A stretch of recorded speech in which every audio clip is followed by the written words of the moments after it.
Does Iran have the capability to target Israel with aircraft? So I just got back from Los Angeles, where in turn I just got back from Australia, and I got this question from a viewer after the news of a strike on an Iranian proxy political leader named Ismail Haniyeh.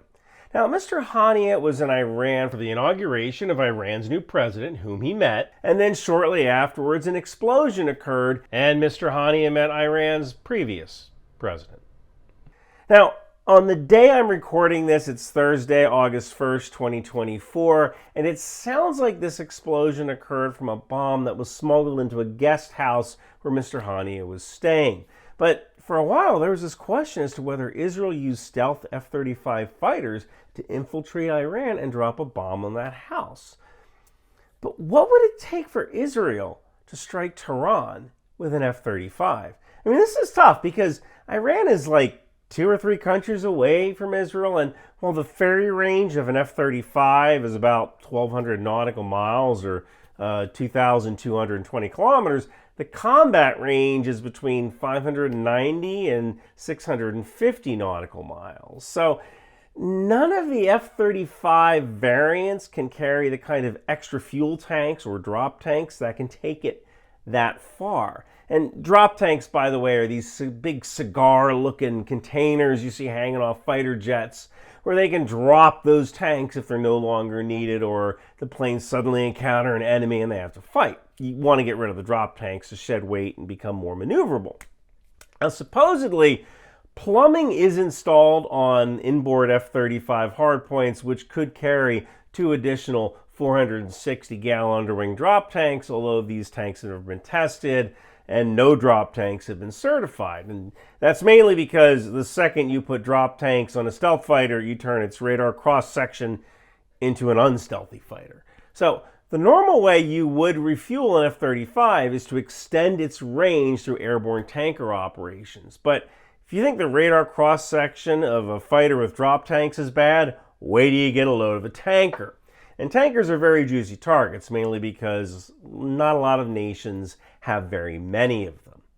Israel bases its F-35s at Nevatim Air Base in the Negev Desert. So that would mean if we took a straight line, Israeli F-35s would have to fly at least 861 nautical miles, and that's one way, over Jordan and Iraq, 2 countries that might not want Israel to violate their air sovereignty. Now, there may be alternate ways. If Saudi Arabia gave some kind of Israeli strike option, a wink and a nod, Israel might be able to overfly Saudi Arabia and tank there, or even land and refuel in Saudi Arabia. So any way you slice it, it's unlikely that Israel actually dropped a bomb on this meeting. Israel attacking Iran with fighters would be really, really hard. So could Iran ever strike Israel with aircraft? It might actually be a little bit easier, because if Syria or Iraq look the other way, Iranian planes could use Syria or Iraq as a refueling area.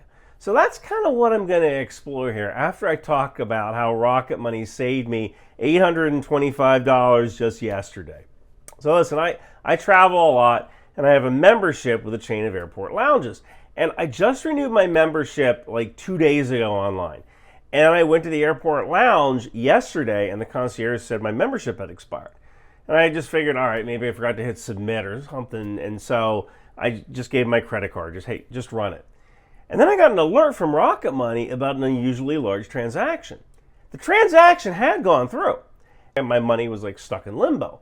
But if I hadn't gotten that alert from Rocket Money, I probably just would have been double charged. And then I would have had to call customer service, and they would have fixed it eventually, but it would have been a pain. Instead, because of Rocket Money and that alert, the concierge was able to fix it right there. That's all due to Rocket Money. Rocket Money is the personal finance app that helps you better cancel subscriptions, lower your bills, and manage your money better. And a lot of the focus with Rocket Money is on canceling subscriptions that you don't need. And it's great for that. But the whole monitoring spending is really useful too, and not a lot of people talk about that feature. So to save more and spend less, join the over 5 million members using Rocket Money today, and this includes me. go to rocketmoney.com/McBeth or click the link in the description below to get started for free. And you can unlock more features with premium. That's rocketmoney.com/McBeth to get started for free. Okay, so can Iran launch an aircraft attack against Israel? Most of Iran's Air Force is like from the 1970s. But this is why you war game. It's to see if you possibly missed something. And I think I figured out how Iran could do it. I don't know if they would do it this way, but they could. And they would need to use a mix of 1970s aircraft and modern technology. And a lot of this would involve deception. It would actually probably be a pretty good Tom Clancy novel. So Iran's Air Force is old. Most of their planes are American vintage planes from the 1970s with a smattering of French and Russian aircraft.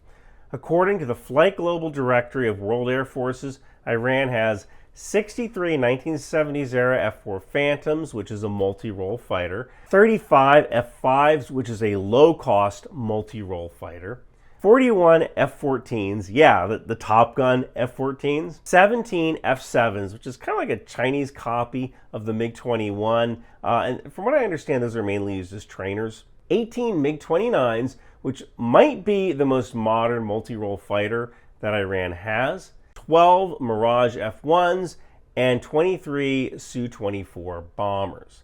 Now, just because you have an aircraft doesn't mean it's going to fly.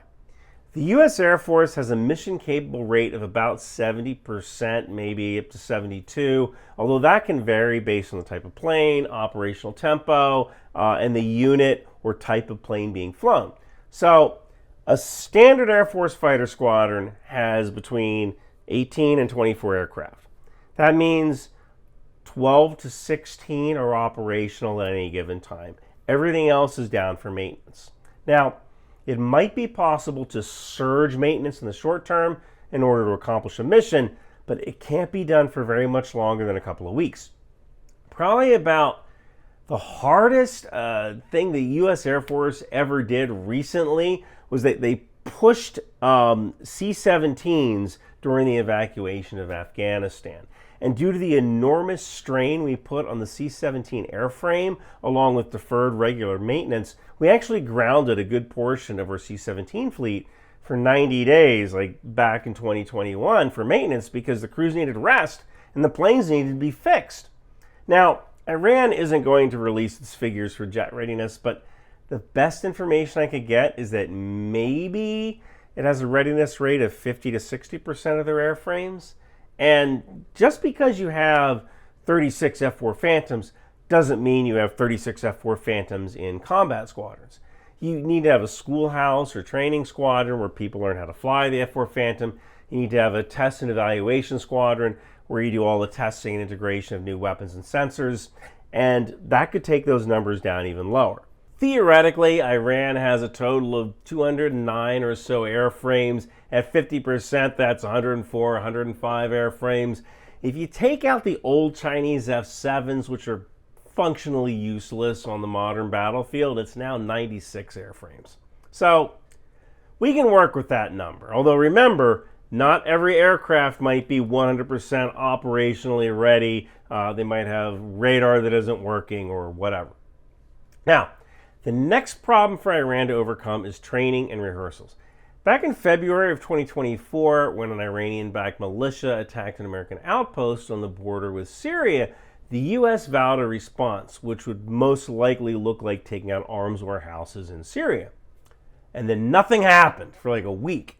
And everyone was like, oh, the president's telegraphing the response so the Iranians get to safety. And that wasn't quite true.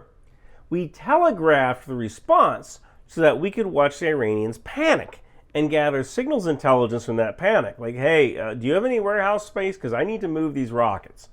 We're also watching civilians leave because they know where all the weapons warehouses are. It is impossible to run an insurgency without the civilians kind of knowing what's going on or tacitly agreeing with it. But when the civilians find out we're going to bomb a neighborhood and bomb some of those warehouses, they start leaving. And so that reveals the location of some warehouses. When we see a bunch of civilians leaving an area, we can go, oh yeah, there's a warehouse in there somewhere.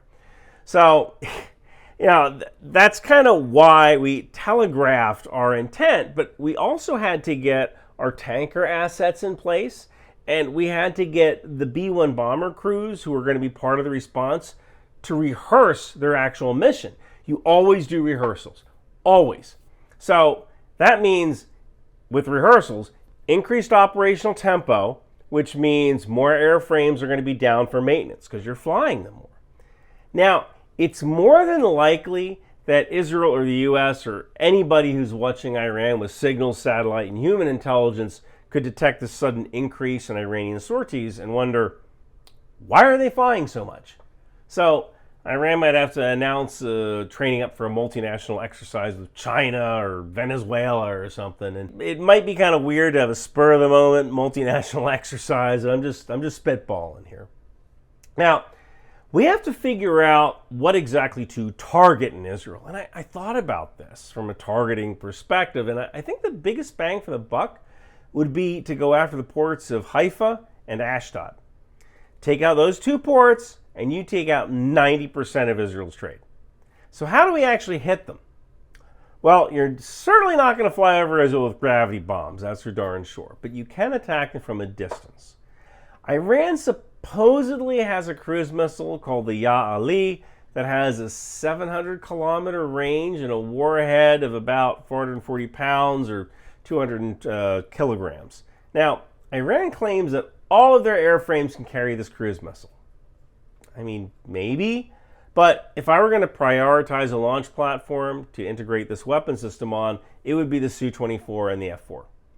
Now, I think the targets in Israel need to be the gantry container cranes at these ports.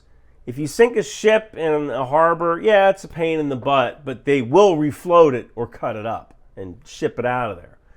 Take a gantry crane down, and there is a lead time of 10 to 16 months to get a new one built. And cranes are not designed to take warhead hits. Ships are pretty resilient, cranes aren't. So it looks like we need to target Haifa with maybe 30 cruise missiles to take out the gantry cranes, and then put another 4 in these oil tanks right here. Let's put 10 in the port of Ashdod and give their oil tanks another 4.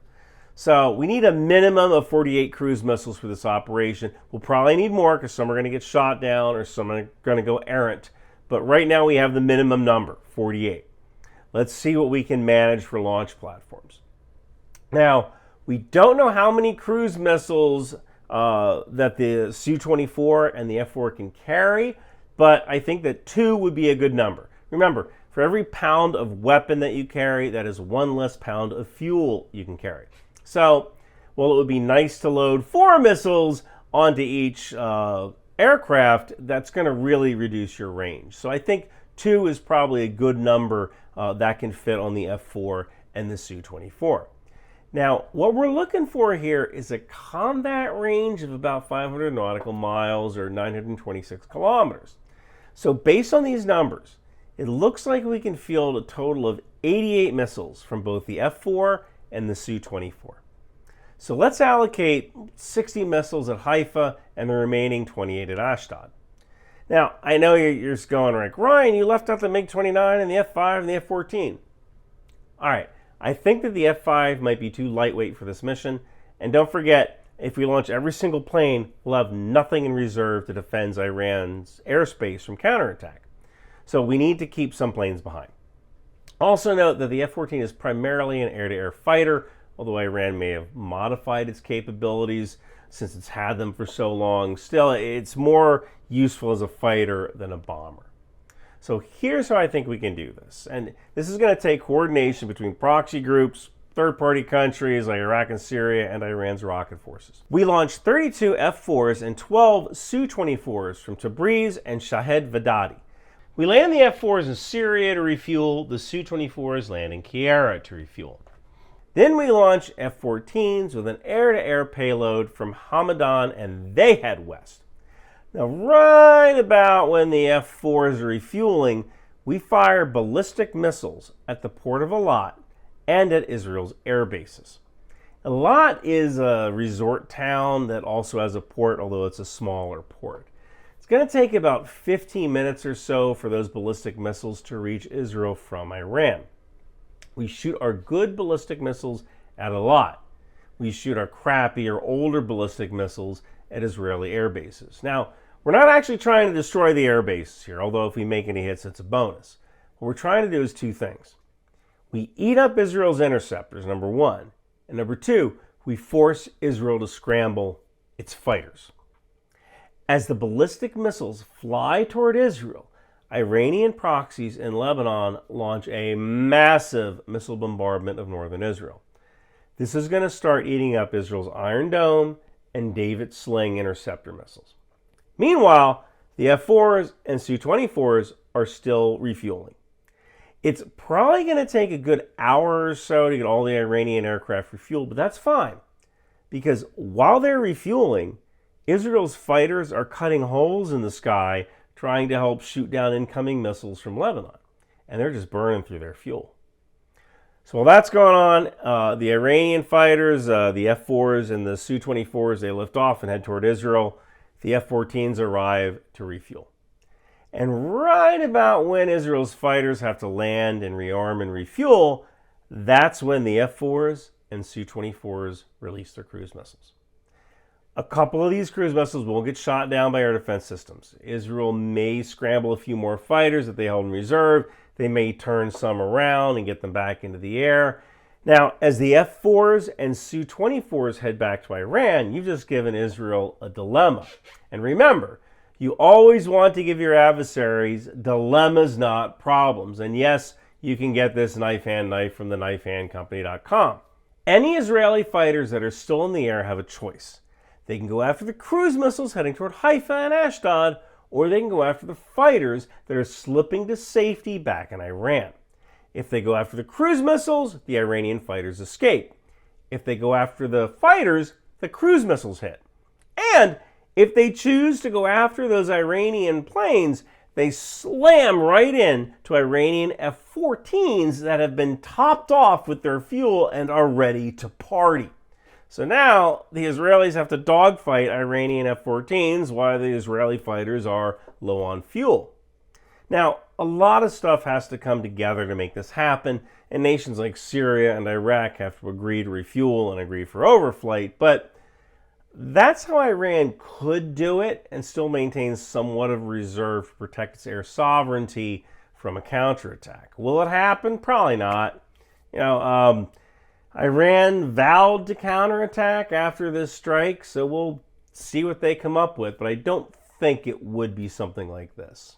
Hey, like my shirt? I made this for the Air Mobility Command, Alcoholics Moving Cargo. You can get it at bunkerbranding.com. It comes in a hoodie and a sticker as well. And Bunker Branding is working on patches. I'll let you know when they're done that. I would love to see some of you guys in the Air Mobility Command stick this on a backpack or maybe even on your flight suit. Thank you guys so much for watching. It's me, Captain Bannon of the documentary Team Yankee. When I'm not kicking commie butts, I'm wearing t-shirts from Ryan McBeth, available at Bunker Branding. Knife hands, HIMARS, landmines, Patriot, and even my favorite, the tow missile. Mushna, we want t-shirt too. Take a hike, commie. So come on down to Bunker Branding and take a stand for what's really important about America. Capitalism.